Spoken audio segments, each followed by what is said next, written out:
Since ancient times, the strength of a nation-state on the world stage has been measured by its fleet.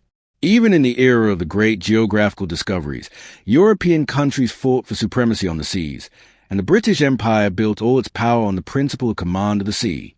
However, after World War II, the United States finally established itself as a leader whose navy evolved into the most powerful army on the water. But what exactly contributed to this? We'll try to answer this very question. Today, the American nation grew on the idea of freedom and independence, and the fleet has always been its symbol. Back in the 18th century, when the United States first appeared on the world map, it began to develop its own navy, clearly recognizing its fundamental importance in protecting national interests. Over 2 centuries, the American naval forces grew from a small fleet into a global force capable of conducting targeted and large-scale combat operations in any corner of the planet. This became possible thanks to not only brilliant strategic thinking and colossal experience, but also to advanced technologies. One of the clearest bits of proof regarding the U.S. Navy's maritime dominance is its aircraft carrier component. It's these aircraft carriers that have turned the American fleet into a power projection tool that allows a country to influence any conflict, even those that occur thousands of miles from the shores of the United States. In fact, the United States has 11 of the largest and most durable floating airfields in the world, which is more than all the countries in the world combined. Beginning its carrier history with the USS Langley, CV-1, in March 1922, the U.S. Navy regularly improved, receiving ever larger and more technologically advanced ships. Today, the U.S. Navy has 2 active classes of aircraft carriers, Nimitz and Gerald R. Ford. Nimitz was first deployed in the Mediterranean in 1976, and to this day, all 10 of these nuclear giants stand guard over democracy around the world. Number 11 in the row, but not least, is the fresh super aircraft carrier Gerald R. Ford, CVN-78, the lead ship of the class, which is designed to completely replace the Nimitz when it retires. And even though the new ships resemble the Nimitz, their technological content is something beyond the pale. The heart of Ford-class supercarriers are 2 Bechtel A-1B nuclear reactors, which increase the ship's power generation by almost 30% compared to their predecessors. The Electromagnetic Aircraft Launch System, EMLS, allows a vessel to launch aircraft using an electromagnetic catapult instead of conventional steam piston engine, accelerating aircraft more smoothly without exposing their hull to damage. Complementing EMLS is the Advanced Arresting Gear, AAG, landing system, which also uses electromagnets, eliminating the stress of harsh braking associated with older hydraulic systems. Ford-class aircraft carriers can carry up to 90 different aircraft, including Boeing F divided by -18E divided by F Super Hornet fighters and, of course, the brand-new Lockheed Martin F-35 Lightning II electronic warfare aircraft E-18G Growler, Northrop Grumman E-2 Hawkeye airborne early warning aircraft, Grumman C-2 Greyhound transporters, Sikorsky SH-60 Seahawk helicopters, and also combat drones. With the new ships, the number of aircraft transported can increase to 100 or more units because the class has 9 more aircraft carriers ahead, the second of which, John F. Kennedy CVN-79, is planned to be put into operation this very year. Moreover, advanced weapons elevators are responsible for the prompt delivery of weapons to aircraft. 11 of these elevators were installed on supercarriers and travel at speeds of up to 150 feet per minute, carrying up to 24,000 pounds of ammunition, reducing the time it takes to rearm U.S. Navy and Air Force aircraft from hours to 10 minutes. In addition to all the above, the U.S. Navy also views Ford as a major platform for new technologies, seeking to introduce innovations like electric arm or combat lasers, the news of successful testing of which we've seen more and more often in recent years. Under the surface of the sea, the U.S. Navy hides one of the main elements of the country's nuclear triad, namely, its nuclear submarines. Today, the fleet has 53 multipurpose nuclear submarines, SSN, submersible ship nuclear-powered, 14 strategic missile carriers, SSBN, submersible ship ballistic nuclear-powered, and 4 cruise missile submarines, SSGN, submersible ship-guided missile nuclear-powered. The U.S. Navy operates 3 classes of fast-attack submarines, USS Los Angeles, Seawolf, and Virginia, as well as Ohio-based ballistic and guided missile submarines. The main difference between them is not so much the speed or depth characteristics as it is the weapons. The multipurpose nuclear submarines Los Angeles, Seawolf, and Virginia rely on the use of 48 Malawian Quachars torpedoes and Tomahawk missiles, capable of striking land and sea targets.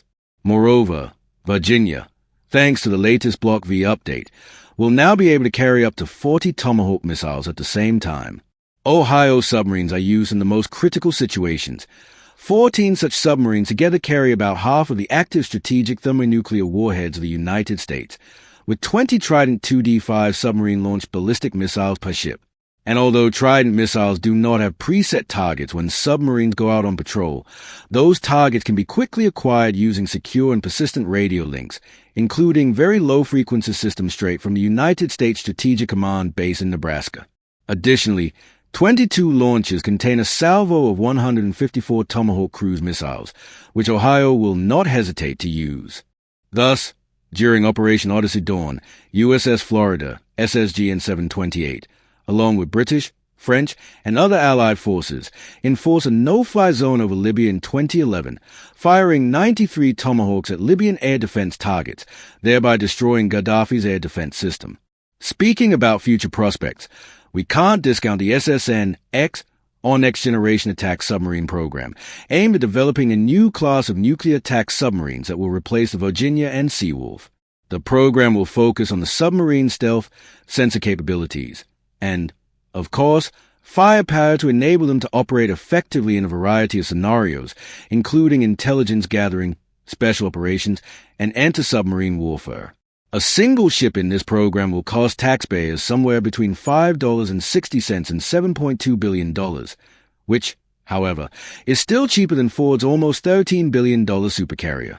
The construction of these ships is currently set for the 2040s.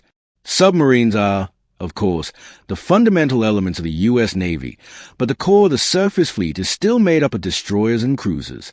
Let's go over some of them. Arleigh Burke-class guided missile destroyers, DDG, equipped with the Aegis combat system, which controls the guidance of anti-aircraft missiles at incoming targets, and the SPY-1D multifunction passive electronically scanned array radar. These destroyers are larger and more heavily armed than almost all previous classes of guided missile cruisers. Their air warfare arsenal includes surface-to-air missiles and the Aegis system. In the case of anti-submarine warfare, ships use towed array sonar, anti-submarine missiles, and ASW, anti-submarine warfare, helicopters. If you need to carry out tactical ground strikes, Tomahawk missiles are used, and when it comes to anti-surface warfare, ASUW, destroyers use ship-to-ship missiles and guns. And even that's not all. Thanks to long service and regular upgrades, this class of vessels has also developed capabilities as mobile anti-missile and anti-satellite platforms.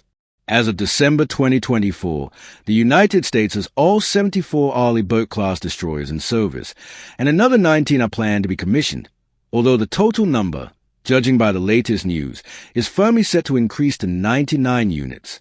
In addition to the Arleigh Burke, the U.S. Navy also has 9 operational Ticonderoga-class guided missile cruisers up its sleeve, but these will begin to be replaced in the 2030s by warships being developed under the DDG-X, or Next Generation Guided Missile Destroyer Program.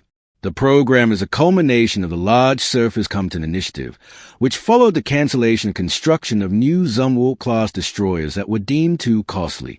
The DDG-X ships will replace 22 Ticonderoga Flight II-class cruisers and 28 Arleigh Burke Flight III-class destroyers and will feature more powerful sensors and even greater weight characteristics to accommodate future weapons and systems.